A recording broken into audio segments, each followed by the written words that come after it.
Tigers నుంచి jungle సఫారీకి వెళ్తున్నాం. Jungle సఫారీకి వెళ్ళాలంటే ఒక స్పాట్కి మనం చేరుకోవాలి. అది రామ్నగర్ అనే ఒక స్పాట్ ఉంటుంది, ఒక టౌన్ లాంటిది.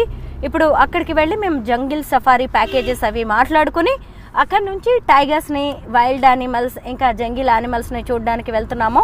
ముఖ్యంగా వీకెండ్ కావడంతో సాటర్డే సండే అంతకుముందు రోజేమో మా వెడ్డింగ్ యానివర్సరీ కావడం వల్ల ఇలాగ జిమ్ కార్బెట్ నేషనల్ పార్క్కి మేము టూర్ ప్లాన్ చేసుకున్నాం. అంటే పిల్లలకు కూడా ఒక నాలెడ్జ్ లాగా ఉంటుంది అని చెప్పేసి ఇలా ప్లాన్ చేసాం అనమాట. ఇంకా సేపట్లో మేము రామ్నగర్కి చేరుకుంటాము. ఇదిగోండి రోడ్డు చూడొచ్చు ఎలా ఉందో.